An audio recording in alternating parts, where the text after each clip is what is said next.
Hey everyone, tonight we're going to do something a little crazy. We're leaving behind the glow of our phones, the comfort of hot showers, and those shelves packed with snacks just waiting for us. Instead, we're going back, way back, to a world where hunger isn't a momentary inconvenience, but a constant, nagging shadow. We're about to step into the world of medieval food, where every bite is a gamble, every ingredient is a risk, and the idea of flavor or freshness is honestly a distant dream. And here's the truth, most of us wouldn't last a week. Your stomach, your immune system, even your sense of smell, they'd be begging for mercy. But before we trade comfort for chaos, hit that like button and subscribe if you actually want more weird history in your life. Because where we're heading, things are about to get grim and fascinating. Ready? Let's open the door to the past. Tonight, let's do something radical.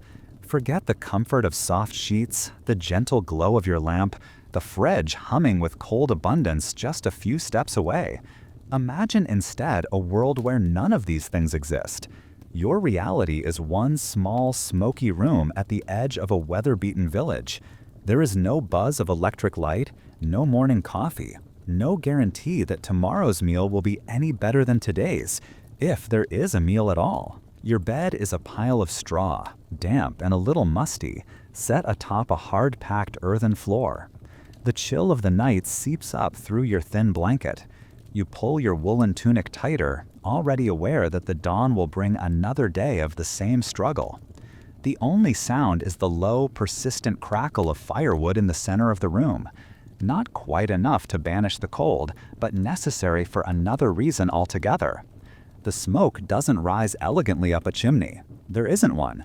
Instead, it snakes and coils through the air, stinging your eyes, painting everything with a thin layer of soot, and settling heavily in your lungs.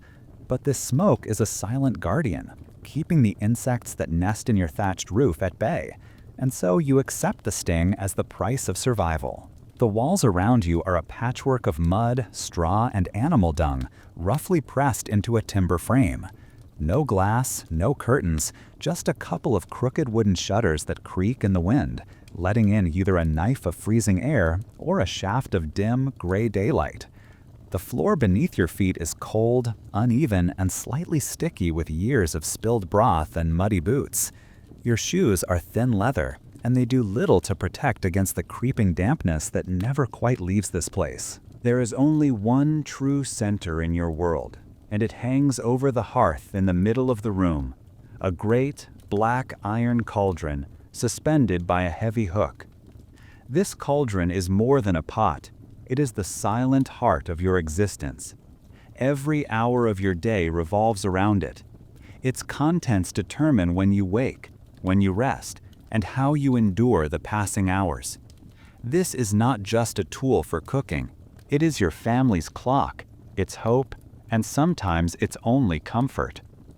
Inside the cauldron simmers a pale, lumpy stew, always on the edge of boiling, never completely emptied, never fully cleaned. The pot is old and battered, thickly encrusted with the ghosts of 1,000 meals past, and this is exactly how it must be. There is something both ancient and desperate about this perpetual stew, a constant churning cycle of hunger and hope. If you look closely, you can see tiny bubbles rising through the grayish liquid, carrying with them a scent that is neither appetizing nor entirely unpleasant, just familiar, ever present. The morning begins not with the ring of an alarm clock, but with a slow stir of the cauldron's contents.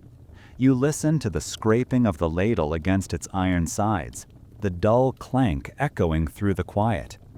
Each day is measured by what can be added to the pot or what must be eked out of it. Sometimes it is a handful of coarse oats, sometimes a wrinkled turnip or a few shriveled greens pulled from the garden. Other days there is almost nothing at all, just a splash of water from the stream, thickened with a dusting of leftover grain. There is no ritual breakfast, no table set for the family, no fresh bread or sweet preserves.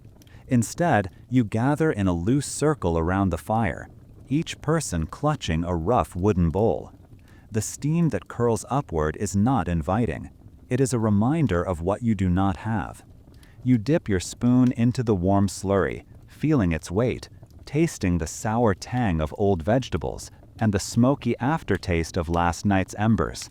It is food in the most technical sense, just enough to silence the ache in your belly, just enough to keep your legs moving as you head out into the fields.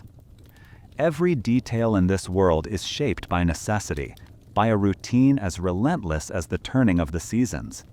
The tools on the table are few and precious: a knife for cutting roots, a wooden cup for ale, a crust of last week's bread grown hard and gray at the edges. The walls around you bear witness to everything: laughter, arguments, the quiet despair of empty cupboards. When you glance outside, the village is a cluster of similar homes, each with its own curl of smoke, its own small army of worries. You have lived your whole life by the rhythm of this pot. It is where every celebration begins and where every hunger ends. The day's work, whether planting, reaping, or mending, always leads back here, to this circle, this cauldron, this simple act of eating whatever can be scraped together. You do not think of feasts or delicacies, you think only of the next spoonful, the next day, the next harvest. Yet, even within these close, smoky walls, there is something unspoken, a kind of solidarity born from shared struggle. Family, neighbors, friends, you know them all by name, by the set of their shoulders, by the way they greet the dawn or carry wood for the fire.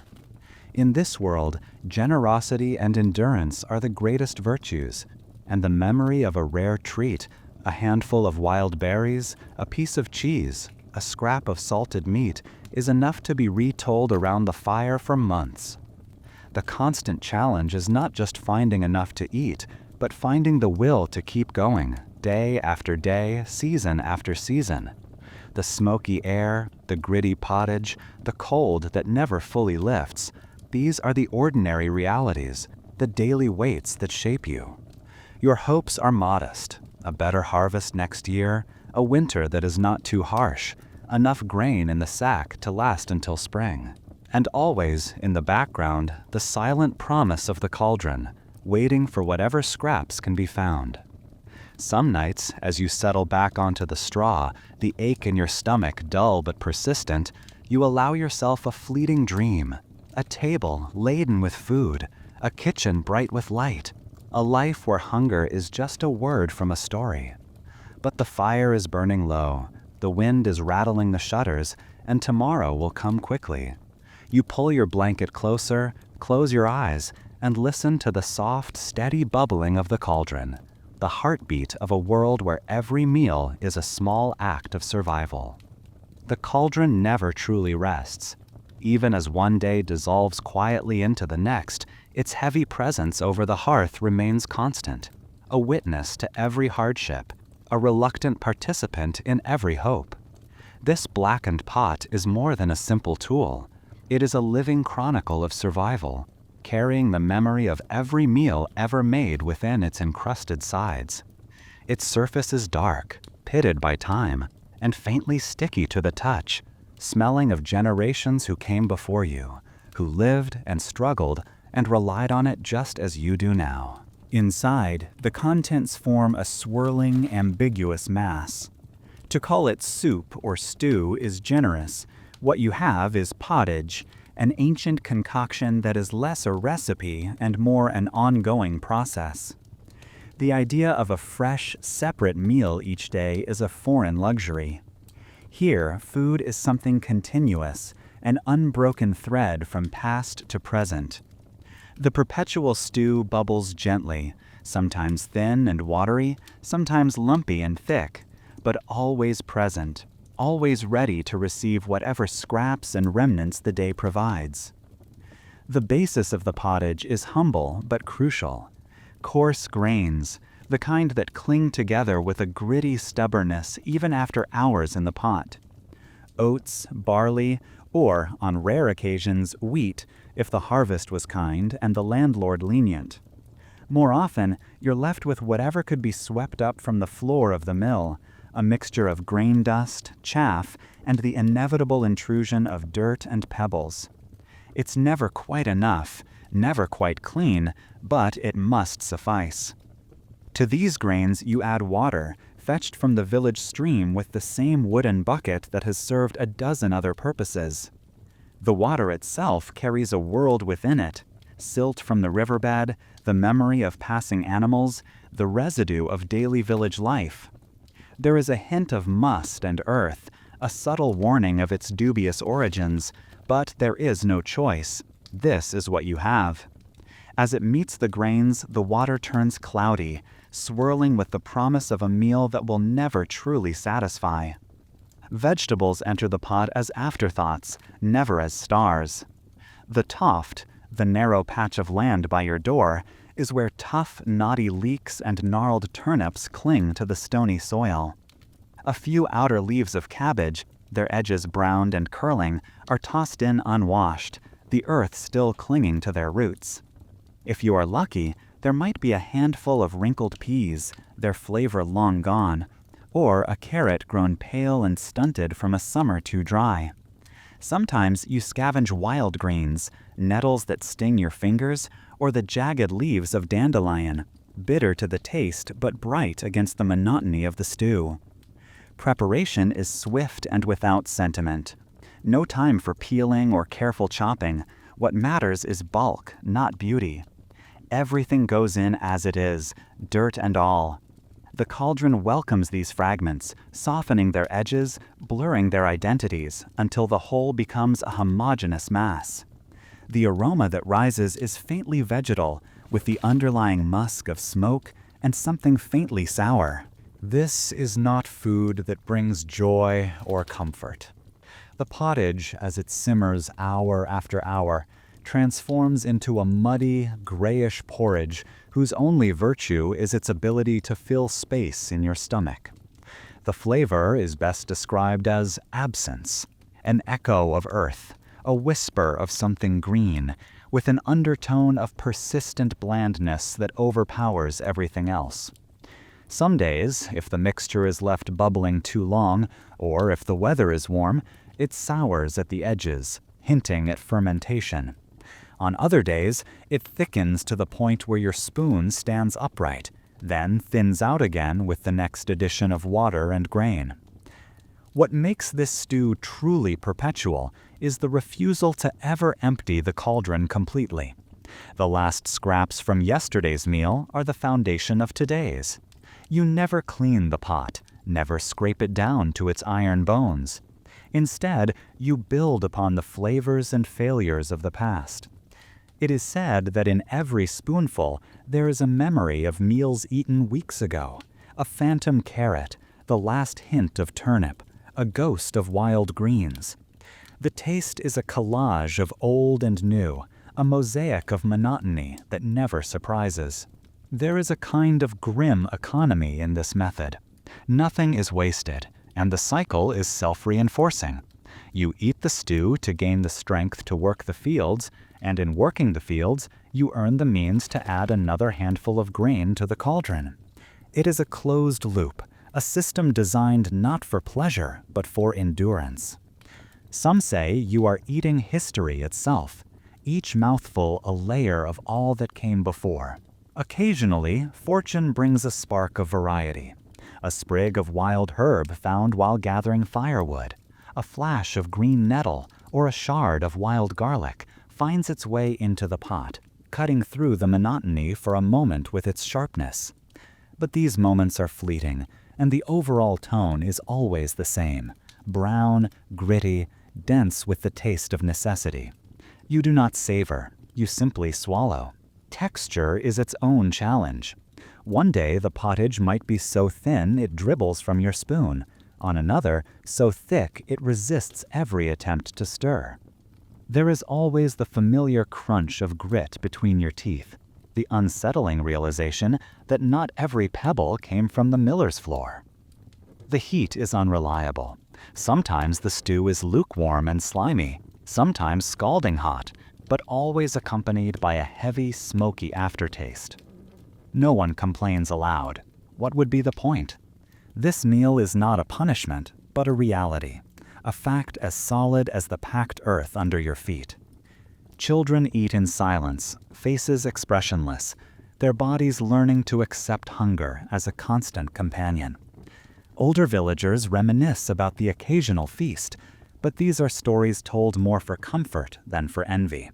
As dusk falls, the cauldron simmers on, its surface broken only by the slow rise of a bubble or the occasional swirl of a half-dissolved vegetable. Tomorrow, you will wake to the same pot, the same stew, the same set of possibilities. This endless cycle is your inheritance, your burden, and your means of survival. And through it all, the cauldron remains at the center, faithful, unyielding, and always hungry for whatever you can offer. Its contents are not a meal, but a ritual, a daily reminder that life continues one spoonful at a time. Not far from the cauldron sits a heavy, dark wheel of bread, less a loaf and more a symbol, a daily reminder of boundaries that cannot be crossed. You reach for it with a habitual motion, knife in hand, and even as you cut, you know what to expect. The blade resists, biting through a crust dense as old bark, the interior revealing itself in shades of drab gray and stubborn brown. This is bread, yes, but not the bread of memory or story. Not the sunlit loaves that fill modern kitchens with warmth and comfort. This is maslin. This is rye. This is the bread that marks you as a peasant and holds you in your place. There is no private oven to fill your home with the scent of baking. The village oven belongs to the Lord, and its use is a privilege that comes at a price. Your family, like every other, gathers their dough and makes the slow walk across rutted earth to where the communal baker rules over fire and stone. The trip is rare, a luxury of labor and time.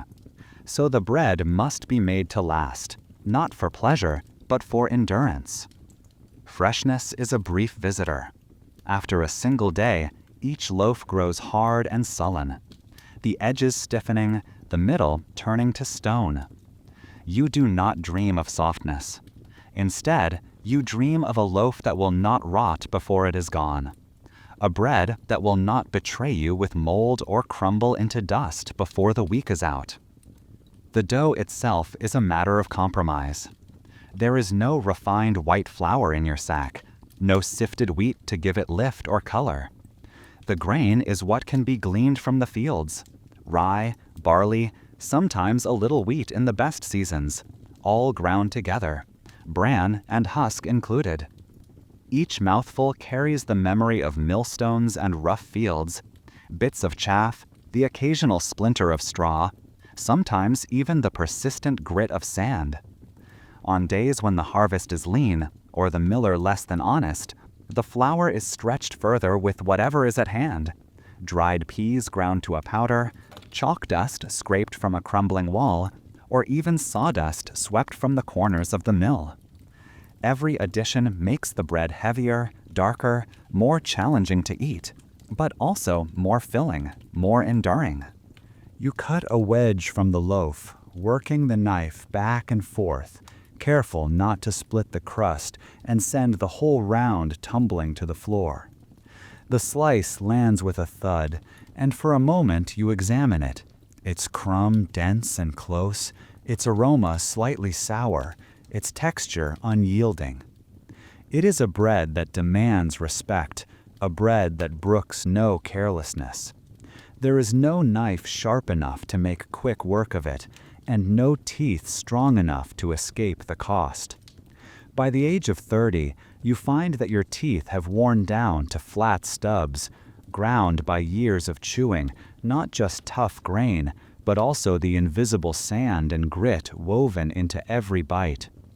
To eat it, you must soften it.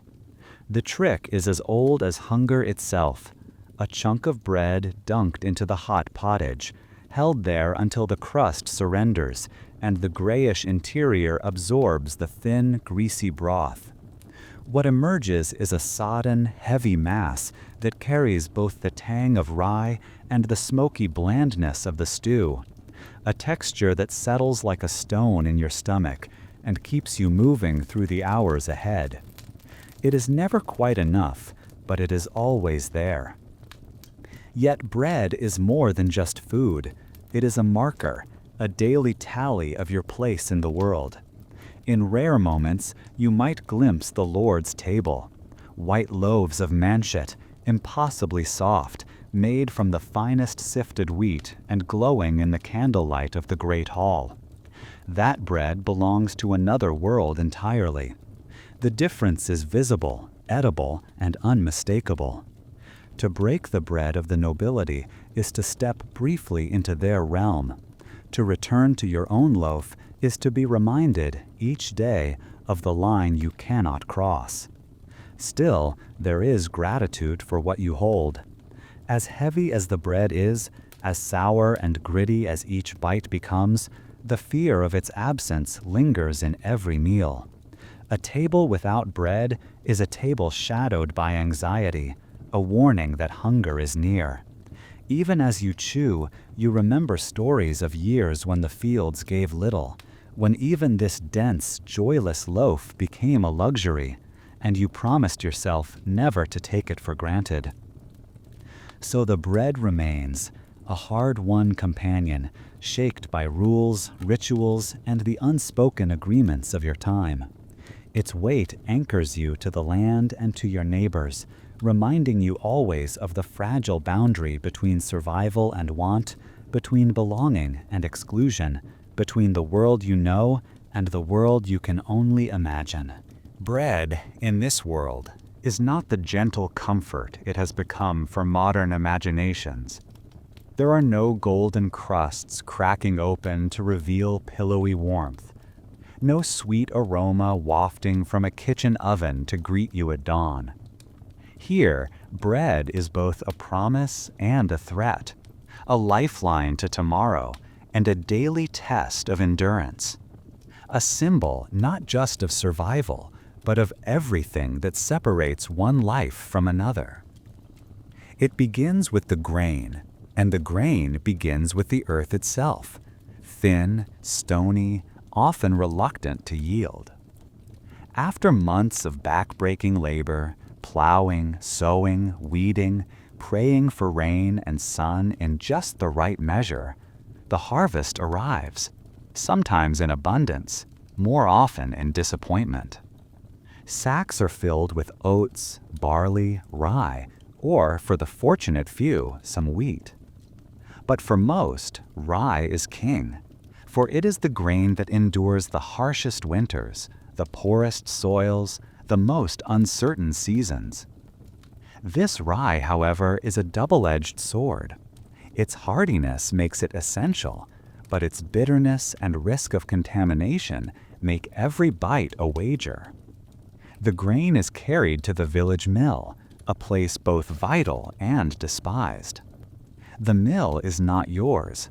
It belongs to the Lord, and the right to grind your harvest there is bought with a portion of your precious grain, a tax you have no power to refuse. The miller, that dusty figure with the sharp eyes and clever hands, takes his share, often more than is fair, for he knows you have no other choice. Sometimes he sweetens the flour's weight with extra fillers, sweepings from the floor, a handful of ground peas or beans, or, when he's feeling particularly unscrupulous, a scoop of chalk or even sawdust. By the time you leave, your bag is lighter, the flour coarser, flacked with mystery. This is the beginning of your bread. There is no private oven, no hearth dedicated just to baking. Only the Lord is allowed such luxuries. Once or twice a week, sometimes even less in hard times, you or your family members make the long trek to the communal oven at the village's heart. It is a place of waiting, of quiet rivalry, as each family queues with their lumpen dough, eager for their share of precious oven heat. The baker, a stern figure who keeps one eye on the flames and one on the scale, accepts the doughs, marks each with a family sign, and bakes them together, returning the finished loaves with a practiced flick of his paddle. His fee, like the miller's, is non-negotiable. Sometimes a small piece torn from each loaf, sometimes a whole loaf set aside for the Lord's household. By the time your bread returns, it is already beginning to harden. There is little fat, no sugar, nothing to soften or enrich it. The crust is dark and thick, the interior dense, almost damp in its heaviness. If you are lucky, the loaf survives the week. More often, it grows steadily staler and more challenging with each passing day. You learn the tricks passed down for generations: how to wrap the bread in damp cloth to soften it, how to toast thin slices on the hearth until the edges blacken, how to crumble the hardest bits into pottage and let the steam coax out the last traces of moisture. Yet every mouthful reminds you of its origins. Sometimes you bite into a sliver of chaff or a pebble left from careless milling. Sometimes you taste the bitterness of ergot, a fungus that haunts rye fields in cold, wet years, and which can twist a meal into a nightmare of numbness and visions. More often, though, you simply chew and chew and chew, feeling the gritty bread slowly dissolve as your jaw tires and your teeth grind down year by year. A toothache is more than discomfort. It is a warning, a threat to your ability to eat, to survive. No one here expects to grow old with a full set of teeth. Your bread, hard as stone and heavy with compromise, does not stand alone. At each meal, it is paired with whatever else you can muster, dipped in pottage to soften the crust, or used to soak up the thin, oily broth that is all the meat you will see for weeks. On rare, lucky days, you may scrape a smear of lard across the surface, or pile on a few shreds of salted fish. Most often, though, the bread is simply eaten as it is, washed down with a mouthful of weak ale, swallowed with a prayer that it will be enough. There is, always, a sense of hierarchy in the loaf. Everyone knows that bread is more than just food. It is a marker of your place in the world. The Lord's table boasts white loaves, manchet, baked from the finest sifted wheat, soft as a cloud and sweet as a promise. You catch glimpses of them on feast days, carried to the manor on silver trays, their brilliance almost mocking. Your own bread, by contrast, is dark, rough, flecked with bran and husk, and as different from the Lord's bread as night is from day. Sometimes, if you work in the manor kitchen or serve at a feast, you are allowed the smallest taste of this higher bread, a memory to savor for months, proof that another life is possible, even if it is not for you. Bread is not just a staple. It is the boundary that shapes your world. Children learn early what each kind of bread means. The darker and harder the loaf, the further you are from power, from comfort, from the security of plenty. To break bread with the wealthy is to cross an invisible line, to risk being noticed, envied, or even punished. To have no bread at all is to feel the cold edge of hunger and fear. There are stories of years when the fields yielded so little that even this meager bread vanished, when families tried to stretch the flour with ever more desperate substitutions: acorns, chestnut meal, even ground up roots or bark, anything to give the dough substance, to keep the illusion of normalcy for one more day. And yet, there is a stubborn pride in this bread. It is the result of unending labor, of patience and sacrifice, of the small victories won against weather and misfortune. Every loaf is a testament to endurance, a silent witness to the invisible struggles that fill your days. You do not love this bread, but you respect it. Each slice is both a warning and a comfort. It reminds you of what you have and of how easily it could all slip away. So, as the cauldron simmers and the wind rattles the shutters, you reach for your bread once more. Its weight in your hand is a kind of reassurance, a promise that you will see tomorrow, even if only to repeat today.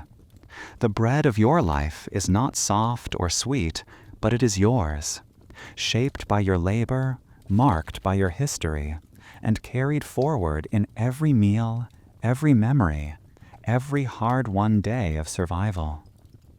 There is a time each year when the entire village begins to move more slowly, when voices soften and laughter fades, when the already meager portions in the bowl grow thinner still, and every mind turns to the dwindling sacks in the corner. It is not a sudden crisis, but a slow and silent encroachment, a creeping shadow that the villagers know too well. This is the hungry gap, the season that marks the true test of endurance. The hungry gap does not arrive all at once. It begins as a whisper in late winter, while frost still lingers on the ground and the memory of last year's harvest has faded into a handful of dry, dusty grains. The root cellar, once full of lumpy turnips, wrinkled carrots, and cabbages wrapped in their fading leaves, grows steadily emptier. The barrels of salted fish are nearly scraped clean, and the last precious slabs of bacon are hoarded, perhaps hidden away for a day of genuine need or a hoped-for celebration that may never come. As the days lengthen and the world outside bursts into life, green shoots pushing through the soil, birds trilling in the hedges, there is a cruel irony inside each home. For while nature renews herself in riotous color, none of that bounty is ready to be eaten. The fresh shoots of wheat and barley are still months from harvest. Young vegetables are too small to pluck, and the wild fruits have yet to ripen. All that remains is what can be scrounged or stretched, what has survived the dark winter months, and what can be tricked from the land with desperate effort. Meals that once held a handful of barley or an extra scoop of peas now become little more than watery memories.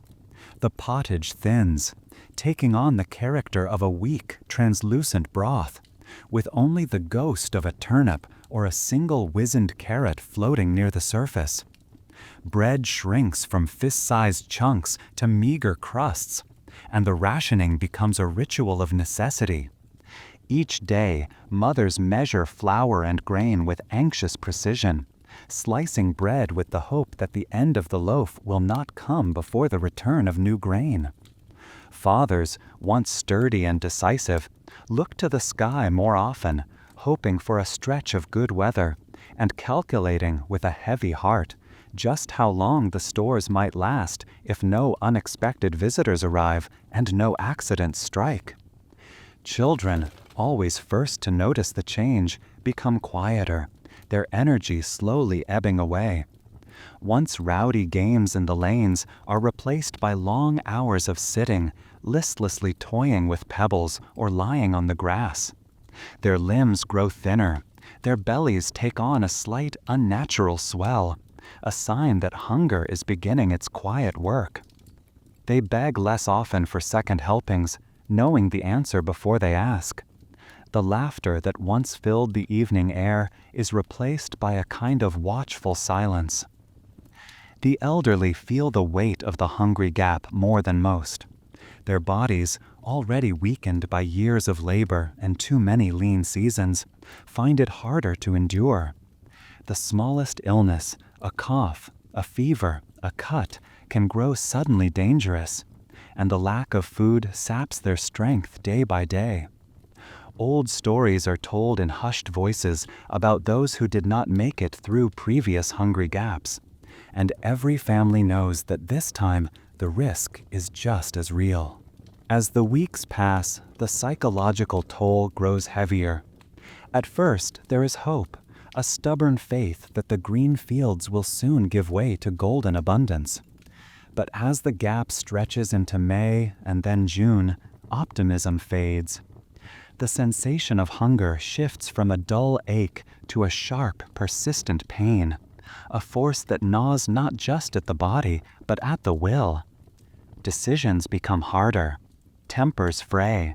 Small arguments over scraps or chores can swell into bitter disputes, quickly fading back into sullen silence when everyone remembers the true enemy pressing in from all sides.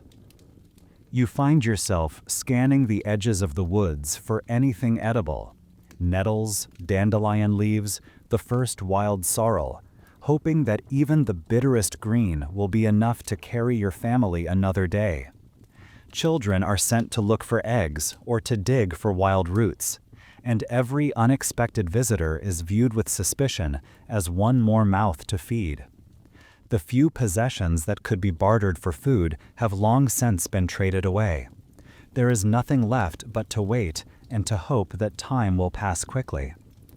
The Hungry Gap does not bring sudden drama.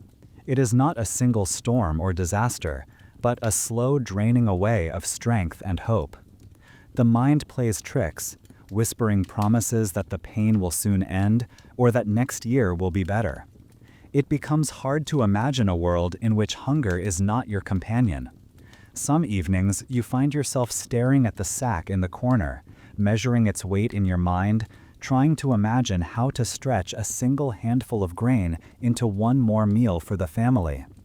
The light grows long, the room grows quiet, and the ache in your belly feels as if it will never go away.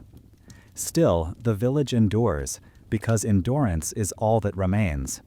You learn to live with the constant dullness in your body, to accept that every step takes a little more effort, that every day brings a little less hope. The Hungry Gap is not just about food. It is a test of patience, a season of quiet desperation that measures each family's ability to endure. Every year it comes, and every year you pray it will be the last.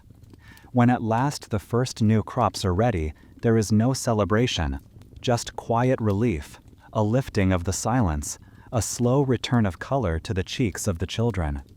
The Hungry Gap releases its grip, but the memory lingers. It teaches you to cherish abundance, to fear the empty sack, and to look with new eyes on every meal that fills your bowl. When the last root cellar is bare and the final crumbs of bread have disappeared, you find your gaze drawn inevitably to the tangled green beyond the fields, the edge of the forest. For most of the year, the woods are a boundary, a wild and unpredictable realm belonging more to the Lord than to you, a place where the laws of men and the rules of nature overlap in ways you are only dimly allowed to understand. But in the grip of the Hungry Gap, necessity blurs all boundaries. The forest becomes both your enemy and your last fragile hope. It is the beginning of a desperate season of foraging, a time when even the youngest children are sent into the undergrowth with rough sacks and careful instructions. There are certain plants every villager knows to seek: nettles, whose sting disappears with boiling and whose leaves thicken the pottage with a faint, almost metallic greenness; dandelion greens, torn from between the rocks, bitter and tough but packed with life; wild garlic, with its pungent scent, can transform a meal for a moment and mask the taste of the blandest broth; sorrel, chickweed, goosefoot, all these, if you are lucky enough to find them, offer a few more days of survival. But not everything green is salvation. The difference between nourishment and danger can be the faintest line, a shape of leaf or the color of a stem. Grandmothers teach their grandchildren which roots to dig and which to leave untouched. Pig nuts, small nutty tubers, are a rare prize, but you must follow their thin stems with care, for a mistake could be costly. Some plants, nearly indistinguishable from their edible cousins, hold poison beneath their humble surface. Wild parsnip, so similar to the deadly hemlock waterdropwort, offers hope and peril in equal measure. Even the most experienced eyes can slip, and every family knows a story of someone who mistook the wrong route, a meal that left more pain than strength. The lore of the forest is a tapestry of warnings and whispered instructions, of half-remembered rules and urgent superstitions. Some say that rubbing a leaf on your skin will reveal its danger, that a bitter taste is a warning from the earth itself. Others swear by tiny tests, a nibble, a wait, a prayer, hoping that hunger will not cloud their judgment. Yet, every spring brings grim reminders. News travels fast in a hungry village. The miller's nephew, gone after boiling up a pot of the wrong white roots. The widow by the stream, her children writhing in fever after a foraged meal. The forest does not forgive mistakes. Mushrooms are the greatest gamble of all. Some, the sturdy field mushrooms, are safe and even delicious when roasted over the fire, but most villagers know only a handful of truly safe types. The rest are a bewildering spectrum of shapes, colors, and smells, some inviting, some sinister, some almost identical to their lethal relatives. There are tales of people who ate a few mushrooms and felt nothing at first, only to fall ill days later, their bodies racked by convulsions, their minds slipping away in fever dreams. The Destroying Angel and the Death Cap, names whispered with awe and fear, are well known by reputation, if not by sight. Parents teach their children to avoid anything they cannot name with certainty, but certainty is a luxury no one really possesses. Sometimes, when hunger is sharpest and the children are crying, you are tempted to ignore the warnings. The logic of an empty belly makes every risk seem more reasonable, every plant worth a try. In these moments, desperation can be deadly. The thin hope that something new and wild might fill your stomach can overpower caution and the memories of past tragedies. There is even a term for meals of last resort, a full hope meal, made from acorns leached for days in running water, from bark ground into flour, from mosses and lichens scraped from stones. These foods do little more than trick the body for a while, filling you up with bulk but offering almost no real nutrition, sometimes tearing your insides and leaving you weaker than before. You return from the forest each evening with your sack heavy or light depending on the day, the air thick with the sense of earth and green things, your hands scratched and aching. The hall is sorted by the hearth under the watchful eyes of elders who debate the safety of every strange root or leafy bundle. Some meals are celebrated. Wild garlic brightens the pot, the tender tops of young nettles give a faint hint of spring's renewal. Others are met with wary silence, each bite chewed thoughtfully, each aftertaste evaluated for the faintest sign of trouble. The woods in this season become a living map of both memory and fear. Paths are worn to the best patches of sorrel or the secret places where pignuts grow, while certain corners are avoided without explanation, places where someone got sick, where a patch of mushrooms with white gills appeared one year and brought disaster. Every family builds its own mental catalog of what is safe, but the catalog is never complete, never final. The risk is always present, a reminder that in times of true hunger, nature offers both the hand of help and the shadow of harm. In these weeks, you learn to live with uncertainty, to accept that the green world outside is neither for you nor against you, but simply indifferent to your need. The forest gives and the forest takes. Every meal pulled from its edges is a negotiation, a calculated risk, a balancing act between knowledge and hope. The children watch you carefully, memorizing your choices, your hesitations, your quiet prayers before tasting something new. In this way, the cycle continues. Hunger leads you into the wild, and the wild repays your desperation with lessons that are sometimes gentle, sometimes cruel, always unforgettable. For as long as the hungry gap lasts, the forest remains both your savior and your adversary, a vast, tangled promise that survival may be possible, but never guaranteed. There comes a point, as the hungry gap tightens its hold, when even the resourceful measures of foraging and careful rationing begin to fail. The forest, already stripped of its easy gifts, stands silent and unyielding, its edible greens picked over by every desperate hand in the village. Root cellars are hollow, bread sacks echo with emptiness, and the pottage in the iron cauldron thins until it is little more than a memory of food. In this space between hunger and starvation, families turn to the most desperate last resort measures, the foods of last hope, the kinds of nourishment only considered when all other choices have vanished. It starts with the familiar but unpalatable, the bitter, tannin-rich acorns that litter the ground beneath the oaks. These are not the sweet, easy snacks of folklore. Each acorn must be gathered, shelled, and then soaked in running water for days to leach away their bitterness. The resulting nut meat is coarse and dry, ground into a meal that can thicken the pottage or, in a pinch, be baked into a hard, flavorless cake. The taste is astringent, and even after all the careful preparation, a mouthful leaves your tongue tingling, your throat dry, your stomach uneasy. But acorns fill the belly, at least for a while, and in the absence of anything better, they are welcomed. The search continues, growing more creative, more uncertain. Bark from young trees, birch, elm, pine, is stripped and scraped, the inner layer laboriously shredded and boiled into a sticky, fibrous paste. Some try to dry it in the sun, then grind it into a rough powder that can be mixed with water and eaten as a sort of primitive porridge. The results are never satisfying.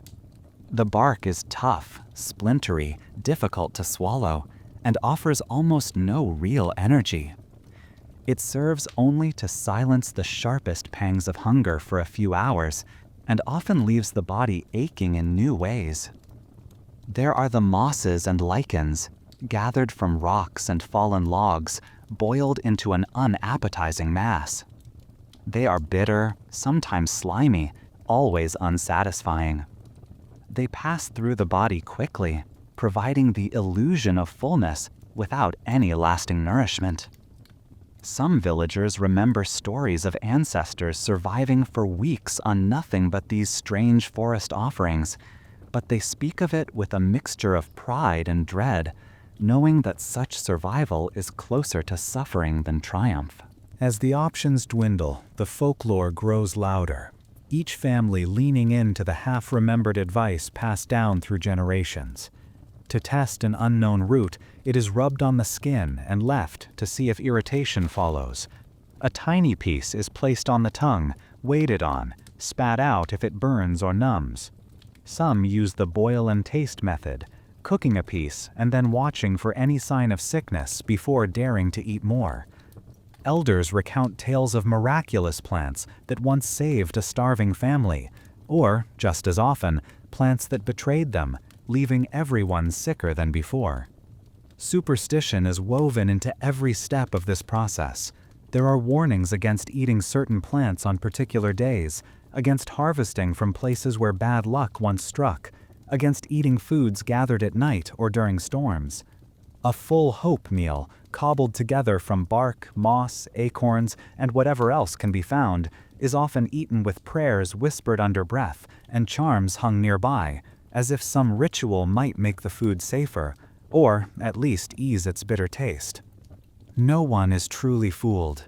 Even as you chew a cake of acorn meal or try to swallow the fibrous pulp of boiled bark, you know that this is not real food.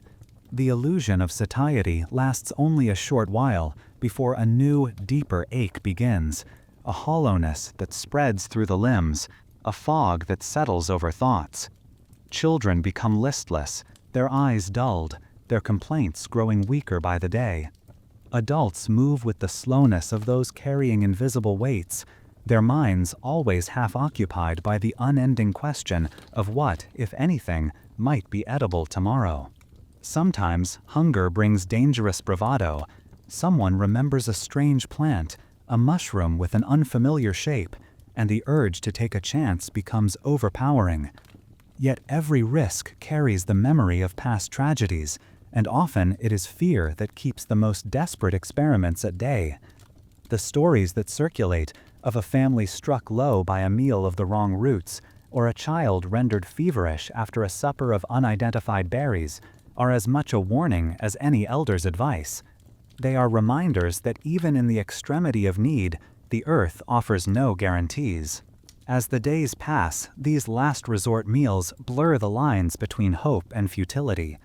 The food fills the belly only to pass through swiftly, leaving little behind but exhaustion. Yet every effort, every strange recipe, every folklore test and whispered blessing is a testament to the stubborn will to survive. Even when nature turns harsh and resources fail, the drive to endure, however painfully, however imperfectly, remains. In the silence after such meals, as the family gathers near the dying fire and the shadows deepen, the ache of hunger is joined by a quieter, more enduring resolve to find a way to the next sunrise, no matter what it takes. To crave meat in the village is to crave the forbidden, to let your mind wander into dangerous territory. The fields around you teem with life, deer moving in the morning mist, rabbits darting beneath the brambles, wild boar leaving their prints along the muddy banks of the stream. Yet the very abundance that surrounds you is a kind of torment, a daily reminder that these living things do not belong to you. The rules that govern the land are not your own.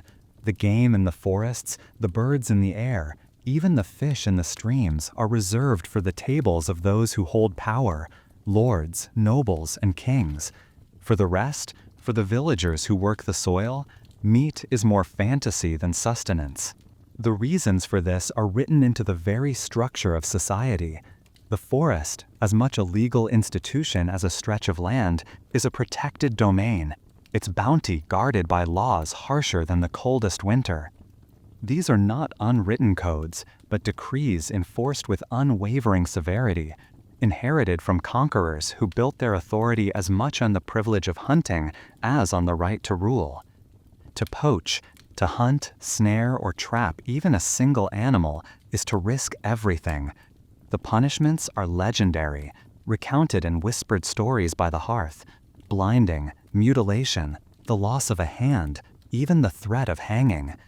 The Lord's forests are his treasure, and his enforcers are vigilant. For the peasant, this means watching the forests and fields with both longing and fear. Every family knows someone who is paid dearly for daring to break the law. The sight of the Lord's hunting party is both spectacle and warning. Men on horseback, dressed in colors you could never afford, with dogs leaping at their sides, horns echoing across the hills. Their hunts are not for hunger, but for sport, an expression of control. The great deer is brought down with ceremony, its antlers presented in triumph, its meat destined for feasts in the manor's great hall, while you and your neighbors make do with broth and stale bread. Still, hunger is a relentless force, and there are times when need outweighs fear. The secrets of poaching are handed down quietly: a knot of cord, a bent sapling, the knowledge of how to set a snare where rabbits pass each dawn. You learn to walk without leaving a trail, to listen for the heavy tread of the Lord's gamekeeper or the sharp bark of his dogs. Every venture into the woods becomes a test of nerve, every snapped twig a warning that you are trespassing in more ways than one. The rewards are never guaranteed. A night spent laying traps may yield nothing but disappointment, the traps sprung by bad weather or the cleverness of your prey. But sometimes, just sometimes, you return with the soft weight of a rabbit hidden beneath your tunic, heart pounding with both triumph and dread. The kill is swift, practiced, every part of the animal used: meat for the stew, skin to be tanned, bones for broth, all evidence burned or buried before daylight returns. Even then, the smell of cooking meat is a risk. It can travel far on the night air, and you keep your door closed tight, hoping it will not draw the attention of the wrong visitor. There is a kind of underground language among those who poach. A branch laid a certain way, a path swept clean, a message passed in the market in careful words. Some believe in secret codes, in warnings that flicker through the village like shadows at dusk. Whether these stories are truth or invention hardly matters. The need to believe in a hidden world of resistance is itself a survival mechanism. Despite the ever-present danger, the taste of meat, when it comes, is like nothing else. A momentary transformation of the ordinary into the extraordinary. Children are wide-eyed with excitement. Mothers weep with gratitude. Fathers feel a fleeting sense of victory against forces designed to keep them powerless. But the joy is brief, swallowed quickly in silence, always with one ear turned toward the door. The law does not forget. The Lord's men patrol at dawn, checking for signs of trespass, searching for footprints or the telltale signs of blood on the snow. If a villager is caught, the response is swift and public, a warning to all. Sometimes the punishment is a fine so steep it threatens a family's future. Other times it is a sentence harsher still, meant to break the will of those who might be tempted next season. Meat, then, is not simply food. It is a symbol of power, of resistance, of the thin line between obedience and rebellion. It is a taste so rare and so fraught with risk that every mouthful is a secret victory, every bone boiled in the night a quiet act of defiance. The children learn early what is at stake, and even the smallest ones know to keep certain questions to themselves. As the fields green and the woods come alive again, the cycle continues. Hunger driving the boldest to the edge, the law pushing back with all its weight. And for those who live always on the edge, the memory of that taste, wild, forbidden, fiercely won, becomes the fuel that carries them, quietly, through another season of scarcity. Every so often, something extraordinary breaks the routine of sameness and want. A festival, a wedding, the visit of a traveling lord. These rare moments bring a flicker of anticipation to the village, for on such occasions the scent of roasting meat might drift from the manor or the churchyard, setting every stomach growling, every child's eyes wide with hope. Yet even in celebration, the rules of hierarchy remain inescapable. The finest cuts of meat, glistening and fragrant, are carried to the tables of the wealthy and the powerful, served with ceremony and pride.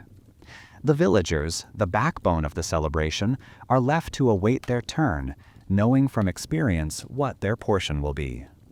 When the feast is over and the lords retire, what remains is gathered and parceled out, not out of generosity, but as a matter of tradition, perhaps even calculation.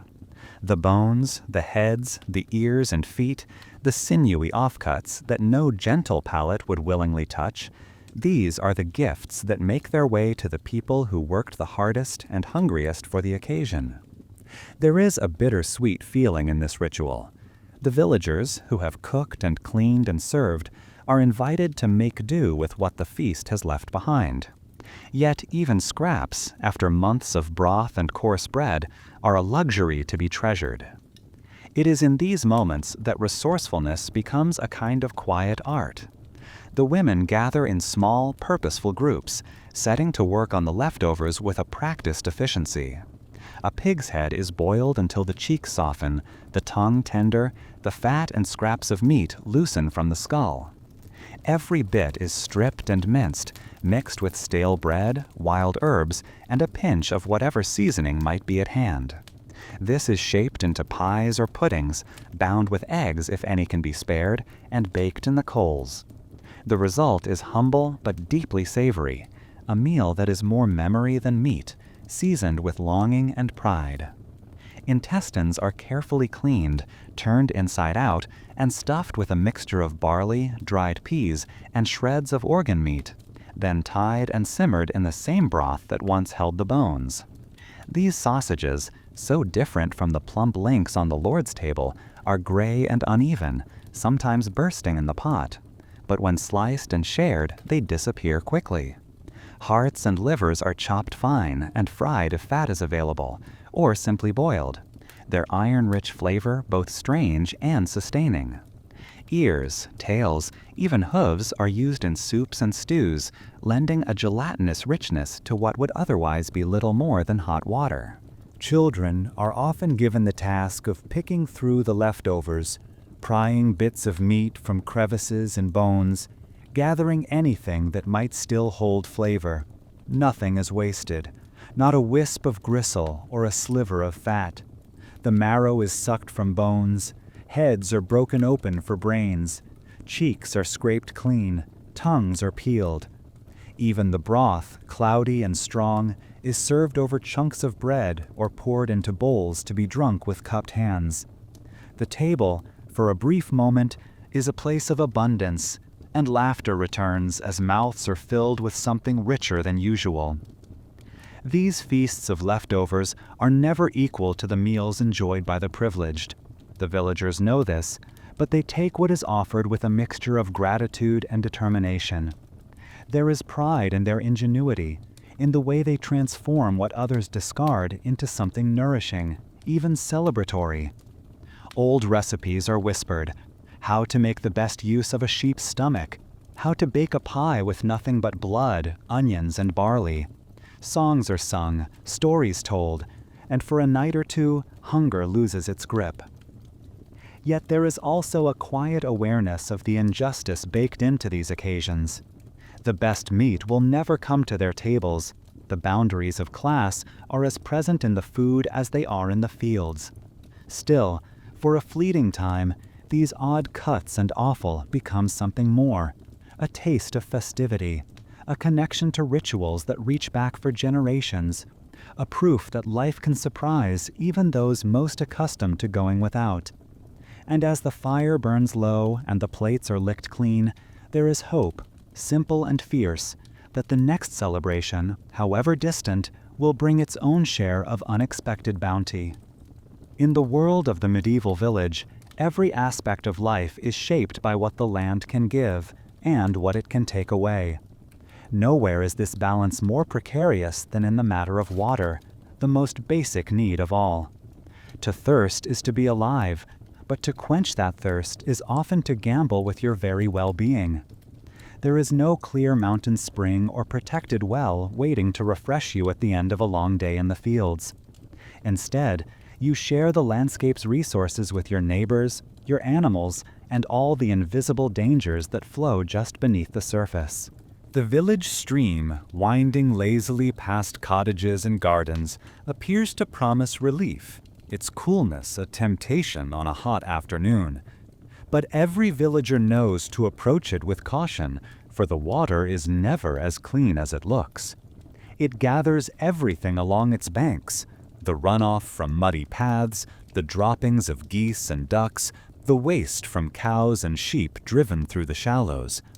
Children play at its edge, washing their bare feet or chasing minnows, and nearby, the laundry is scrubbed against stones, gray suds swirling away downstream.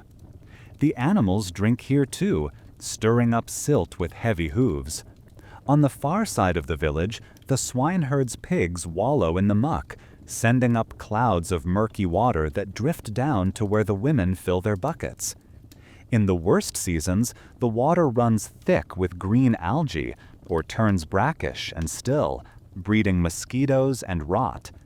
It is not uncommon to see dead birds or the remains of some unlucky animal floating at the edges, a grim warning of what the stream can hold. Wells, when they exist, are no guarantee of safety. Dug by hand, lined with stones, and often uncovered, they sit at the heart of the village, collecting not only rainwater, but everything that seeps down from above, sometimes including waste from middens and privies, which are rarely kept at a distance. A sudden storm can flood the well with filth, making each bucketful a risk. There is no understanding of germs or bacteria, only the growing knowledge, passed by word of mouth, that some water kills and some water heals, with no way to tell the difference by sight or taste. The consequences are ever present. It is not unusual for a child, laughing and thirsty, to gulp from the stream and fall ill a day or two later, stricken by cramps, fever, and relentless exhaustion. Older villagers speak in grim tones of the death water, times when a fever would spread from house to house after a festival or a market day, sometimes claiming the weakest, sometimes sweeping through with a force that leaves everyone changed. The names dysentery, flux, bloody flux are spoken with dread, for everyone knows the look of someone gripped by unending thirst and pain, their strength draining away no matter how much they drink. Cholera and other plagues are blamed on curses, bad air, or even the will of fate, but underneath, everyone suspects that the water has turned against them. When illness comes, there is little to be done but hope for recovery and avoid the stream as best as possible.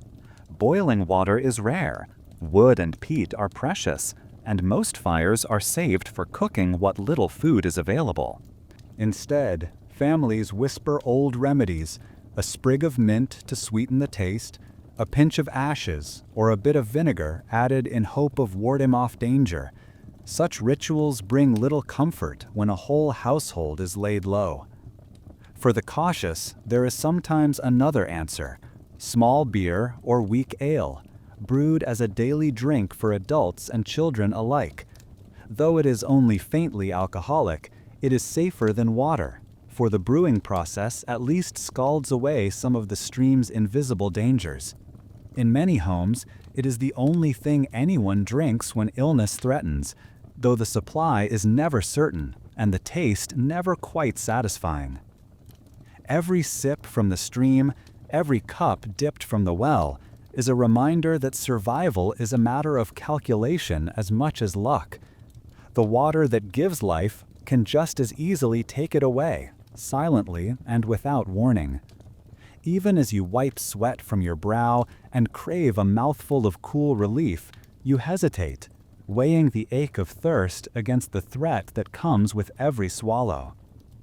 This knowledge, hard-learned and never forgotten, shapes the rhythms of the village, influencing every meal, every journey, every act of care. It makes water a blessing tinged with fear, an ever-present risk that must be accepted if life is to go on. The stream flows past as it always has, indifferent, eternal, while you, and everyone you love, tread carefully at its edge, forever hoping that this cup will not be your last. In the constant struggle between hunger and thirst, the villagers found an unlikely ally, ale. Unlike water, which carried the ever-present danger of sickness, ale offered not just a measure of safety, but also a rare sense of certainty.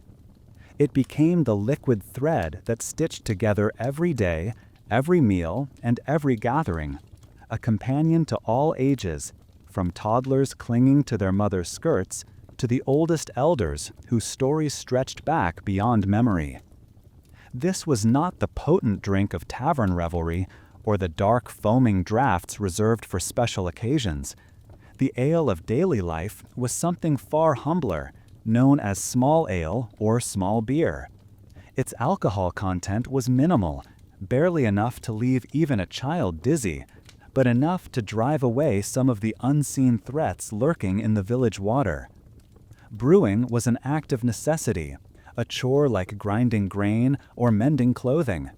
It happened in every cottage, the same way bread was baked and pottage stirred. The process was passed down through generations, as much an inheritance as the family hearth. Grains, whatever could be spared, usually barley or oats, were soaked, mashed, and boiled with water drawn from the stream or well.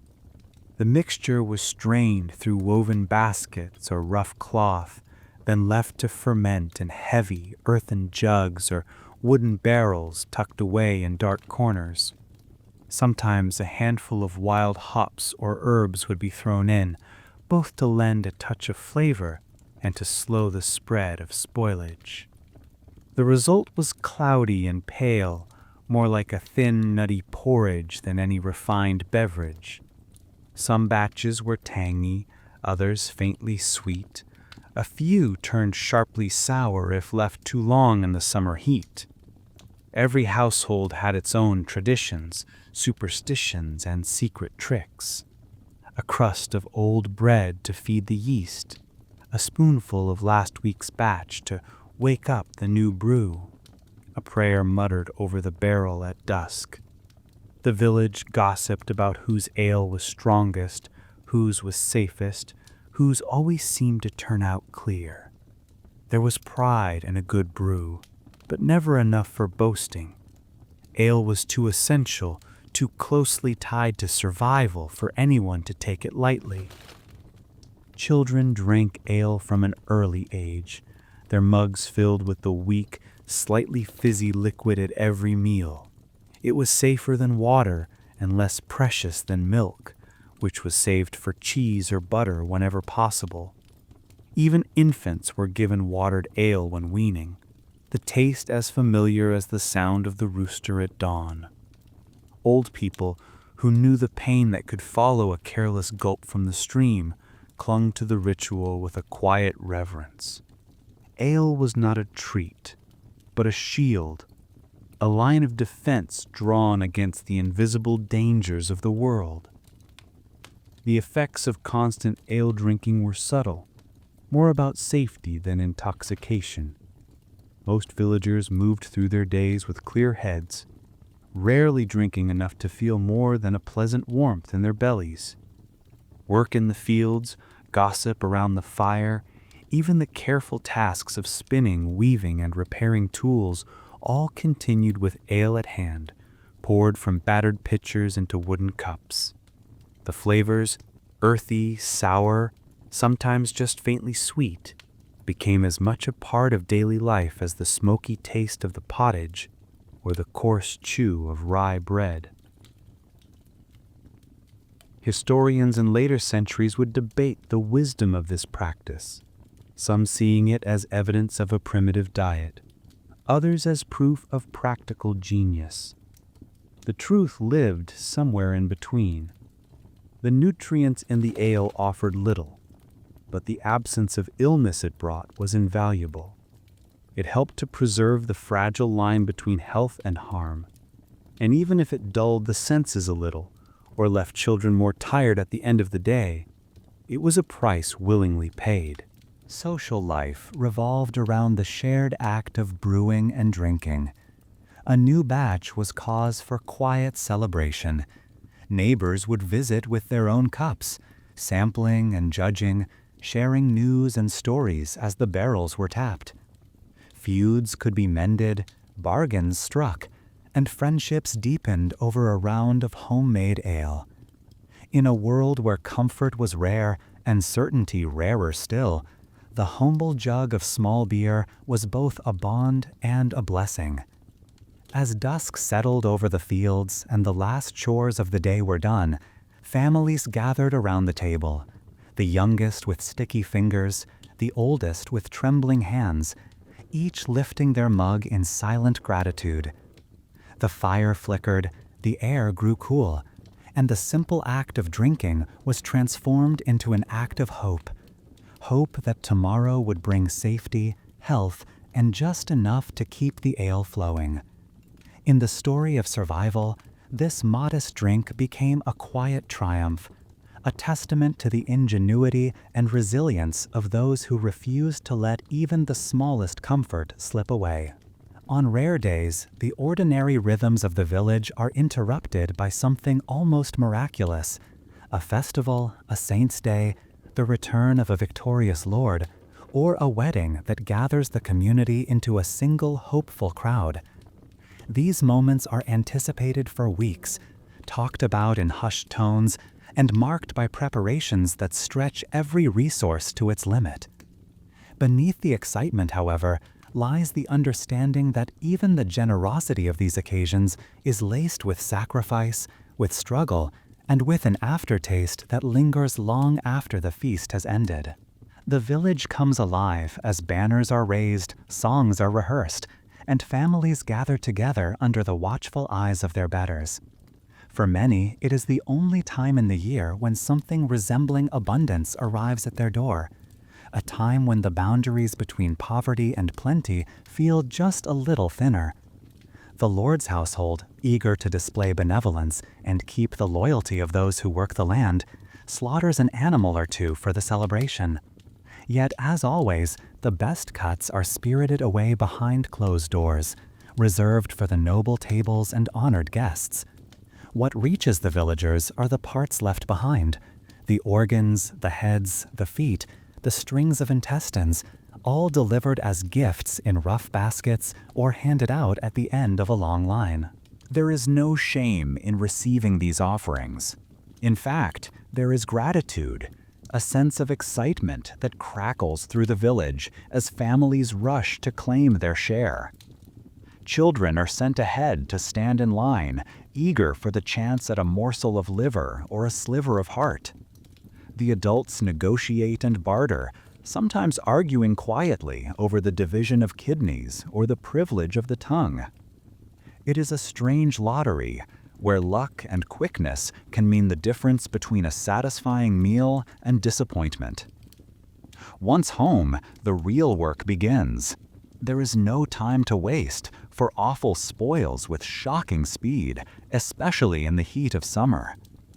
The women gather at the hearth, hands slick with fat and blood, stripping sinew from bone, cleaning intestines in buckets of cold water, picking over the organs with practiced efficiency.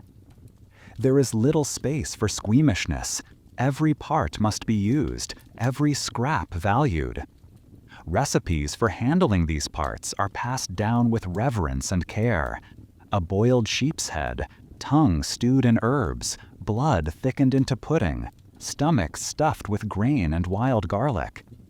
The smells that fill the cottage are rich and strange, heavy with iron and the promise of nourishment.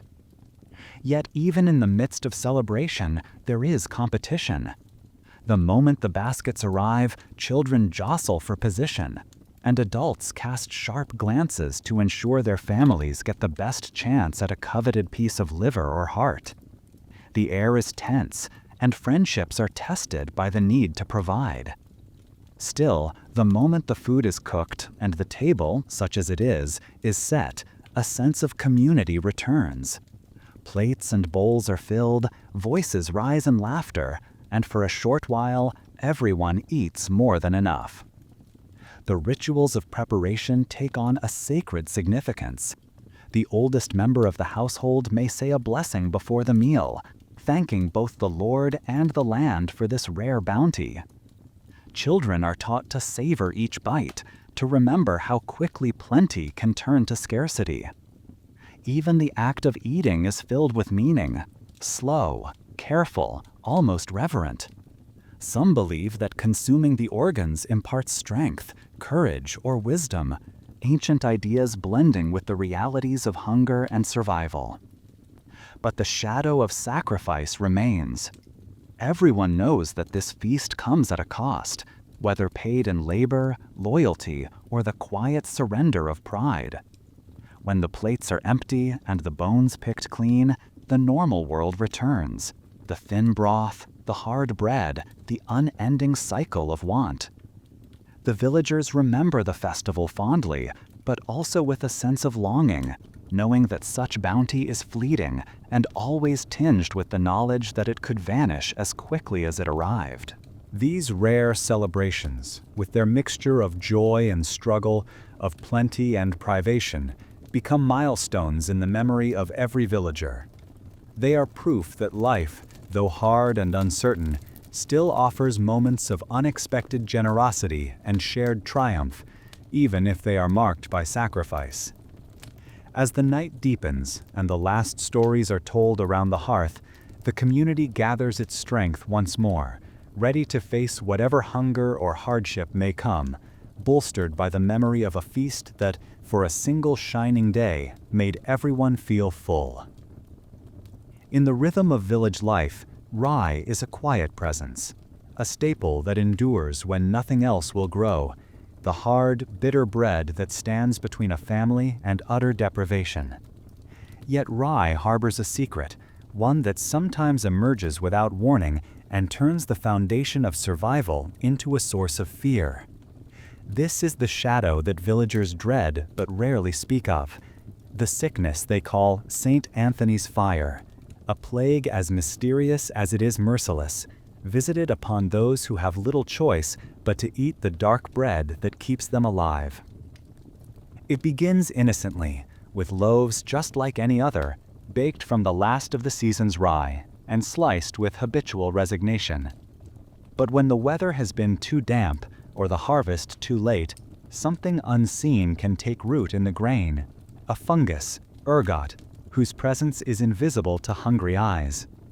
The first signs are small, a strange prickling in the hands, a tingling in the feet, an odd burning that will not go away. Villagers might think it a cramp from work in the fields or a consequence of too little to eat. But as the days pass, the symptoms intensify. Fingers curl into claws, feet swell and darken, flesh becomes hot and tender as if scorched by fire. The pain is relentless, radiating from limbs to belly, sapping strength and hope. Children and elders suffer first. The afflicted are tormented by strange visions and fevers, their bodies racked by tremors and twisting spasms. Sometimes, as if the pain is not enough, a madness settles over the village. People see things that are not there, fiery shapes in the rafters, angels and demons circling the hearth, voices that whisper in the night. The world becomes unsteady, shaped by dreams and dread. Some wander into the forest, never to return. Others fall to the ground, convulsing, their cries echoing through the lanes. The cause is a mystery to all but the most learned outsiders. To the villagers, the explanation is almost always supernatural, a punishment for sin, a test sent by heaven, or the work of dark forces lurking at the edge of the wood. The illness is named for St. Anthony, whose order once built hospitals to care for the suffering. Those struck by the burning disease are said to be marked by the saint's fire, and so the sick are brought to the church to be blessed, or sent to distant towns in search of holy relics and miracles. When outbreaks strike, panic grows quickly. Families abandon their homes, fearing that the fire is contagious or a curse that spreads from neighbor to neighbor. Stories multiply with each passing day, of a mother who saw her child's hands turn black, of a neighbor who wandered for days in a fever, of a festival spoiled by a loaf gone bad. The old superstitions, already strong in these villages, take on new power. People search for scapegoats, a widow who keeps to herself, a child born with a strange mark, an outsider who arrived just before the sickness began. Fear feeds on fear, and sometimes the village finds itself spiraling into accusation and hysteria.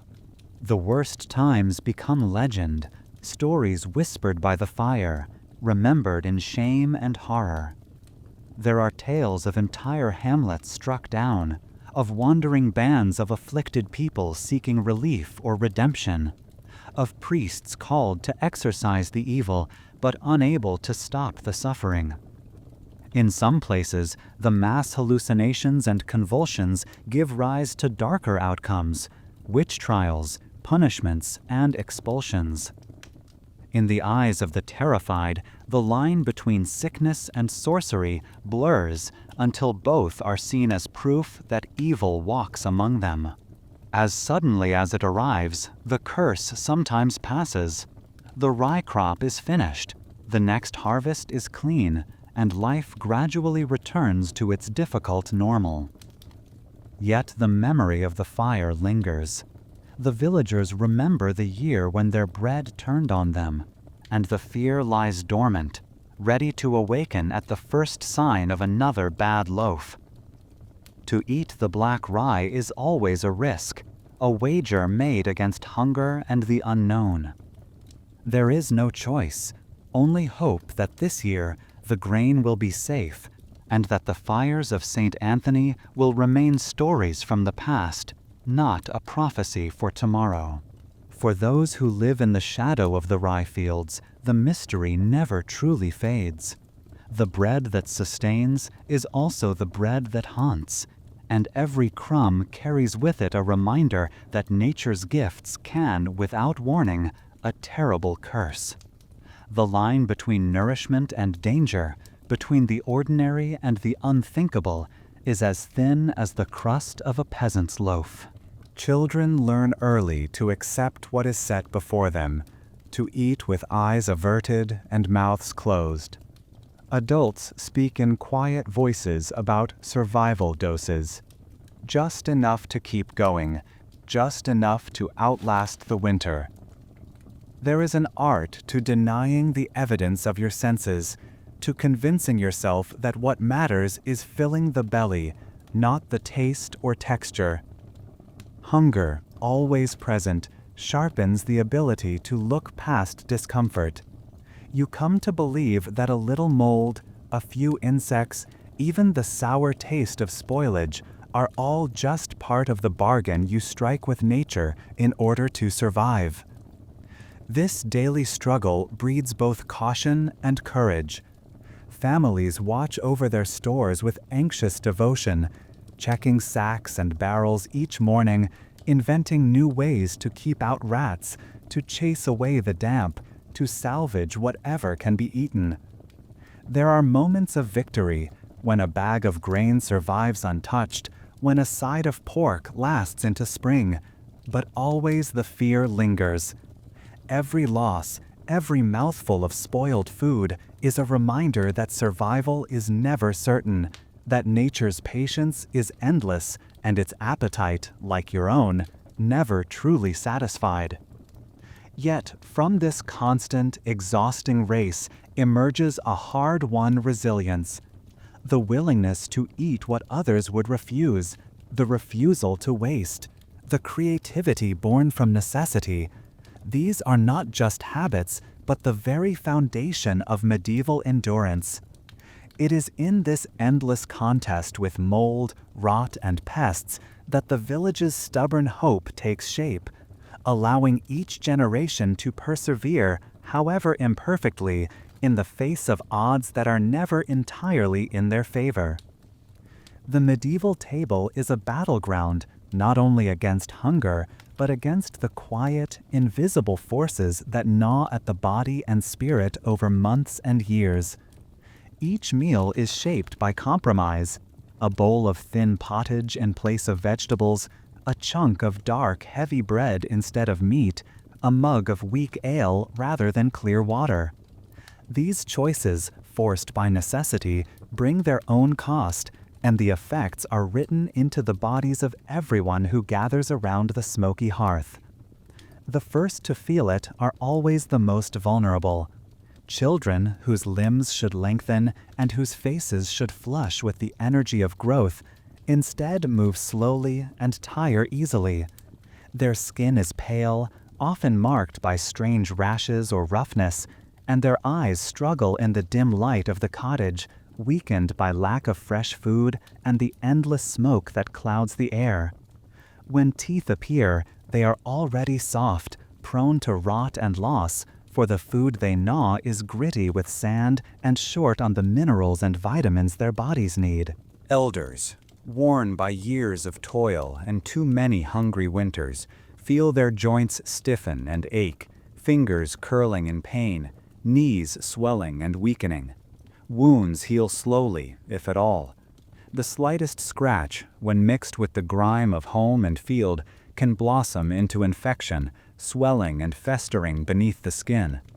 Clean water, so rare and precious, is often reserved for cooking, so hands and faces go unwashed, sores grow stubborn, and eyes redden with constant irritation. In the summer, flies swarm wounds. In winter, chilblains crack skin, bringing a constant, gnawing discomfort.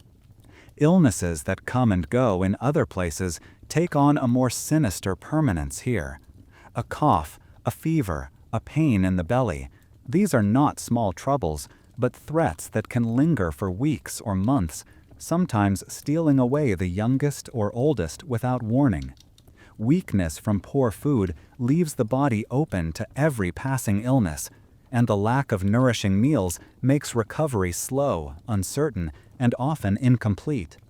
The hungry gap in spring is the most dangerous time. Every year, families brace themselves for the losses that may come, for the empty places that might appear around the fire. Scurvy, though unnamed, stalks those who have not tasted fresh greens or fruit for months. Bones ache and bow, gums bleed, wounds refuse to close. Skin takes on a sickly hue, and exhaustion becomes a way of life. Rickets and other deficiencies twist growing limbs, stunting growth, and causing pain that is simply accepted as normal. Night blindness is common, and even the young squint and blink at dusk, their eyes searching for light that food cannot provide. Everyday life is lived beneath the shadow of this constant deprivation. Hunger is rarely sated. Even after a meal, the belly feels hollow, the mind dull. The body adapts, slowing, conserving energy, learning to survive on less. People become smaller, more wiry, and faces take on the gaunt, hollowed look of endurance. Hope is measured not in dreams of abundance, but in the simple wish to feel strong enough for the next day's work. Yet it is not only the body that suffers. The relentless strain of want wears on minds and spirits. Tempers grow short, patience thins, and the smallest frustration can spark arguments or cold silences. The knowledge that every illness, every injury, might end in loss casts a quiet dread over even the happiest moments. There are fewer songs, fewer games, and laughter is quick to fade. Parents watch their children closely, measuring every sign of strength or weakness, praying for a healthy season, fearing the smallest cough. Still, the will to endure is strong. The knowledge that survival is a daily, hard-won achievement brings its own kind of pride, even if it is rarely spoken aloud. People learn to hide pain, to press on through fever or ache, to accept the limits of their bodies and the disappointments of the table. The daily struggle shapes a community that is both cautious and resilient, bonded by hardship and the quiet determination to face each dawn together. This is the true cost of a diet built on scarcity and uncertainty, a life lived in the long shadow of need. The food that fills the pot and the bread that breaks the fast are more than sustenance. They are reminders of every risk and every compromise, of the constant negotiation with nature and chance. To survive here is to become expert at enduring not only hunger, but the slow, grinding burdens that hunger brings in its wake. Each day survived is an act of persistence, a quiet victory carved from the unyielding hardness of the world. Through all the cold seasons and hungry years, despite the ache in every bone and the weariness that never truly fades, life in the village persists. The perpetual pottage bubbling in the smoky cauldron, the hard heel of bread broken between rough hands, the brined meat doled out with care, these become more than daily rituals. They are the pulse of survival, binding each person to the others in ways that transcend hardship and make a story not of defeat, but of a quiet, relentless endurance.